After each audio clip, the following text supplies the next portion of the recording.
Bonjour, bienvenue à vos 10 minutes juridiques. Par le cabinet d'avocats Landau Associés pour VK. On va parler de l'autonomie financière des collectivités territoriales dans quelques instants, mais tout de suite, les brèves de la semaine. Avec la CA de Paris qui nous dit que une marque physique d'une pratique religieuse, tabac, c'est une marque sur le front à force de prier, n'est pas incompatible avec l'exercice de fonctions de police. Le gouvernement continue de progresser pour passer à 3 jours de carence dans la fonction publique. Et les agents, pendant l'état d'urgence sanitaire d'une métropole, avaient bien droit aux avantages financiers donc liés au télétravail, nous dit la SAD Bordeaux. En matière de contrat maintenant, un ensemble contractuel dans lequel j'ai un contrat de subvention, une promesse d'achat en vue de réalisation d'un ouvrage, etc., ça pourrait être qualifié en marché public de travaux, nous dit la Cour de justice de l'Union européenne.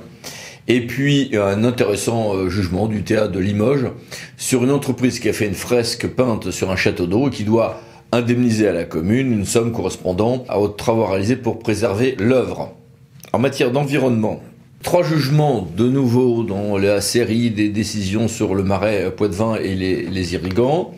Et puis, l'environnement est le grand thème avec beaucoup de choses intéressantes, de la revue en ligne, qui s'appelle Titre 7, sur le site du Conseil constitutionnel, donc ça vient d'être mis en ligne. Et puis, le Conseil d'État, de son côté, a, pour la seconde fois, il avait déjà fait ça il y a quelques années, censuré le texte, mais pour d'autres motifs, qui rhabillait les fruits et légumes, vous savez, sur les fruits et légumes qui ne peuvent pas être mis en barquette plastique après épluchage. Et puis, en matière d'eau, une intéressante affaire. On a une association syndicale autorisée, Cadelot, puis un jour, dans les années 20-30, on fait un barrage hydroélectrique avec décret sur l'usage des droits d'eau. Et en dehors des périodes estivales, EDF dit « tu utilises mon eau, je te la facture ». Non, nous dit l'association syndicale autorisée, qui vient de gagner sur ce point, sur le fait qu'en tout cas, il n'y avait pas de contrat devant le Conseil d'État. C'est pas parce que j'ai une relation et que je sais de facturer que j'ai un contrat. En matière d'urbanisme, une décision intéressante sur le PLUI de Metz Métropole. Et puis en matière d'élections, les élections de 2026, ça sera bien en mars. Alors en fait, on s'en doute un petit peu pourquoi. Vous savez, on peut raccourcir ou allonger des délais, il y a des marges de manœuvre. Oui, mais lorsqu'on avait fait la loi spécifique en juin 2020 sur les élections municipales, on avait bien glissé dans la loi que l'article 17 disant que ce serait la prochaine fois bien en mars 2026. Donc il n'y a pas beaucoup de débat. Mais bon, à la limite, par la loi, on aurait pu changer les choses. La réponse est non, et les services de l'État ont confirmé à l'Association des maires de France que ça serait donc bien mars 2026. Le compte à rebours a commencé.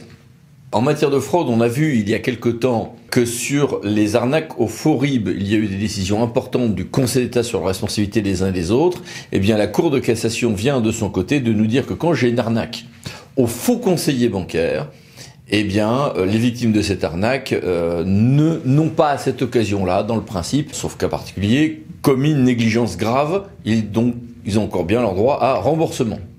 Et puis les mini-brèves, que voici. Passons à notre grand dossier. Qu'est-ce que l'autonomie financière et fiscale des collectivités ? Si on ouvre sa constitution, on découvre l'article 72-2 depuis 2003 sur justement cette autonomie. Sauf que celle-ci est très discutée, que sur le terrain, on n'a pas toujours le sentiment que cette autonomie financière et fiscale est respectée. Pour cela, tournons-nous au confluent de droit constitutionnel et du droit financier vers Madame Stéphanie Damaret. Bonjour Madame la professeure, bonjour Stéphanie. Bonjour Maître Landau. Première question, l'État supprime, mandat après mandat, année après année, des impôts locaux, transfert des charges. Quelles sont les limites constitutionnelles depuis la réforme de 2003 en ce domaine ? La Constitution est très claire sur le sujet, renvoyant par ailleurs à une loi organique du 29 juillet 2004, à savoir, il faut que par leurs ressources propres, les collectivités territoriales disposent d'une part suffisante pour garantir cette autonomie financière. Dans le texte, on parle d'une part déterminante de ressources propres. Alors, on connaît les difficultés qui sont celles de l'identification de cette notion, de ce seuil finalement de ressources propres. On sait qu'on a finalement botté un petit peu en touche et on a trouvé une solution de repli en s'appuyant sur les taux, en tout cas sur la répartition des ressources telles que figurant au titre de l'année 2003. Et c'est donc l'année 2003 qui a été prise en référence pour manifester finalement cette autonomie financière. On a calculé ces taux, c'est-à-dire qu'on a identifié pour l'année 2003 quelles étaient ses ressources propres, donc au-delà de la fiscalité. On a calculé ce que représentait pour l'année 2003 et pour chaque catégorie de collectivité, c'est-à-dire les communes et les établissements publics de coopération commune, les départements et les régions, et on a donc calculé ce taux, ce pourcentage, ce seuil. Ces seuils de 2003 qu'on pourrait peut-être signaler, donc c'était 60,8% pour les communes et les EPCI, 58,6% pour les départements et 41,7% pour les régions pour l'année 2003, nous donnent finalement un élément, en tout cas une référence sur laquelle le Conseil constitutionnel peut s'appuyer pour vérifier que ce principe d'autonomie, qui est donc constitutionnellement garanti, est bien respecté. Donc le Conseil constitutionnel ensuite vérifie que ces seuils d'autonomie, au regard des standards de 2003, ne sont pas dégradés au regard donc de ce standard de 2003. Pour la suppression de la taxe professionnelle et son remplacement par la contribution économique territoriale, les premières estimations laissaient supposer qu'on aurait enregistré moins 6 milliards de recettes fiscales au niveau de ces budgets locaux. Finalement, en pratique, ça a été moins 10 milliards si l'on compare le montant de taxes professionnelles prélevé en 2010 et le montant de la contribution économique territoriale prélevée en 2011. Et donc, avec une telle perte de recettes, part déterminante, ressources propres, on pouvait effectivement se poser la question du respect de ce principe constitutionnellement garanti de l'autonomie financière des collectivités territoriales. Saisi du sujet pour justement la suppression de la taxe professionnelle, le Conseil constitutionnel a été très clair. À partir du moment où cette baisse de recettes finalement ne va pas avoir d'incidence en termes d'autonomie financière parce que les taux ne seront pas remis en cause, sous-entendu on ne passera pas en deçà des seuils préfigurés par l'année 2003, eh bien en définitive il n'y a pas de remise en cause de l'autonomie financière. Et les collectivités, au fil de nombre de ces réformes, perdent de leur pouvoir fiscal en termes de taux, de politique d'abattement aussi. En termes de dynamique de la recette, ça dépend. Et certes, il y a des dotations, mais on perd en autonomie au total en termes de marge de manœuvre. Mais ce n'est pas ainsi qu'on raisonne en droit constitutionnel, n'est-ce pas ? La question se pose avec beaucoup plus d'actualité encore aujourd'hui qu'en 2010, lorsqu'on a modifié et introduit donc la contribution économique territoriale pour une raison bien simple. C'est que les éléments de financement ont évolué. On a bien constaté qu'un certain nombre d'impôts locaux avaient disparu, ou en tout cas que pour certaines collectivités locales, elles avaient perdu au niveau de la strate de financement qui était la leur. J'avais cité la suppression de la part régionale de la taxe d'habitation. Bien évidemment, le propos est revenu sur le devant de la scène avec la suppression de la taxe d'habitation sur les résidences principales, sauf que dans le même temps, finalement, les variables à prendre en considération ont elles-mêmes évolué. Si on a supprimé effectivement, on a réduit la voilure au niveau de la fiscalité perçue par les collectivités territoriales, dans le même temps, on a aussi apporté des modifications importantes aux dotations versées par l'État aux collectivités territoriales, et notamment la plus importante d'entre elles, la dotation globale de fonctionnement. Et finalement, le seul raisonnement qui tient, c'est celui qui est utilisé par le Conseil constitutionnel.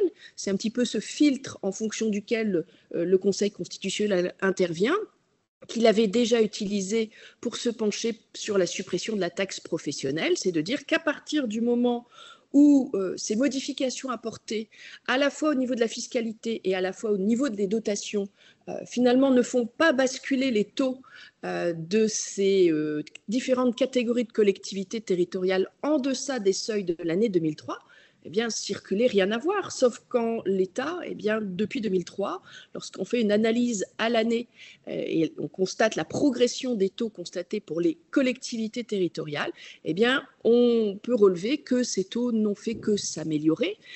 Si on était sur un taux de 60,8% pour les communes et les EPCI en 2003, pour l'année 2021, on est passé à un taux de 71,7%. Donc, sur ce chiffre en valeur relative, les communes n'ont jamais été autant autonomes financièrement parlant qu'elles ne l'étaient effectivement, qu'elles ne l'étaient en 2003.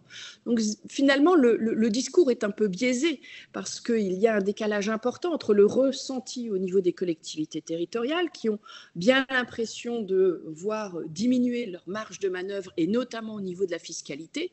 Et finalement, ce qui apparaît à la lecture et dans l'application rigoureuse des textes, où manifestement cette autonomie financière n'a pas du tout été et n'est pas du tout remise en cause, alors même qu'un bon nombre de modifications ont été apportées aux ressources fiscales dont disposent les collectivités territoriales. Donc il y a des transferts de charges avec des compensations figées ou dynamiques selon les périodes, une perte de marge de manœuvre en politique de taux et d'abattement, on l'a évoqué, mais donc tant que l'on compense et qu'on maintient les pourcentages de 2003 en termes d'autonomie financière, le législateur a une grande marge de manœuvre. Et les collectivités, elles, ont une faible marge de manœuvre, d'autant que un grand nombre de leurs dépenses sont en réalité obligatoires, ce qui limite cette possibilité d'agir et de changer les choses, budget après budget.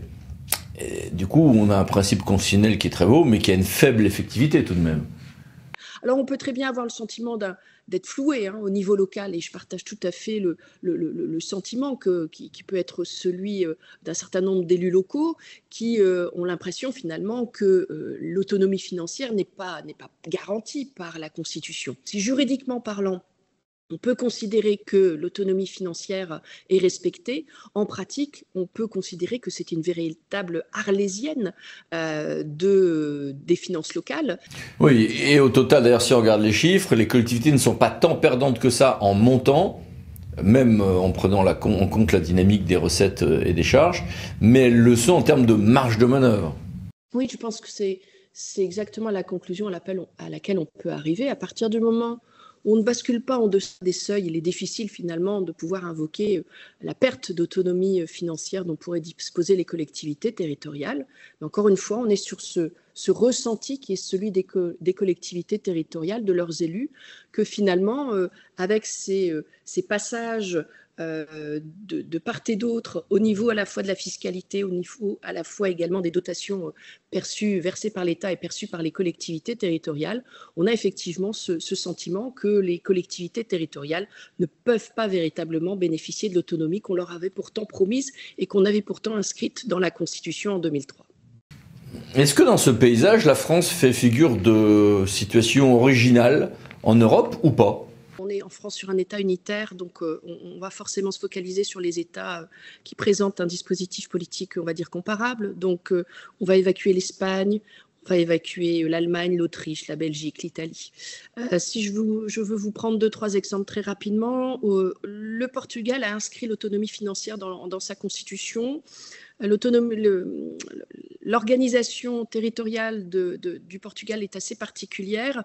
Il y a les freguesias qui sont les paroisses, il y a les communes, et puis ensuite on a en principe des régions administratives, mais qui présentent la particularité de ne pas d'avoir encore été mises en place. On n'a que 2 régions autonomes au Portugal, c'est Madère et les Açores. Le Conseil de l'Europe, on a quand même une charte de l'autonomie locale avec un certain nombre de critères à respecter en termes de préréquation, en termes d'autonomie, en termes de répartition des ressources publiques entre l'État et les collectivités territoriales. Et le Conseil de l'Europe nous abreuve quand même assez régulièrement de ces rapports. On en a certains qui ont été rendus d'ailleurs au mois d'octobre. Le constat pour le Portugal, c'est qu'on est sur un dispositif qui interroge un petit peu le Conseil de l'Europe parce qu'il y a à la fois des impôts locaux, il y a d'ailleurs un impôt municipal sur les biens immobiliers, sur les transferts de propriété, etc. Et avec en particularité des dotations qui sont calculées en fonction des impôts qui sont perçus. Résultat des courses, lorsqu'il y a une baisse des impôts, il y a mécaniquement une baisse des dotations. Et donc, c'est un système qui interroge le Conseil de l'Europe en termes d'autonomie financière, parce qu'il n'a pas la certitude sur ce point-là que le cadre est respecté. Très rapidement, la Lettonie, dans un rapport d'octobre 2024, le Conseil de l'Europe a estimé que les ressources financières à disposition de la Lettonie n'étaient pas suffisantes.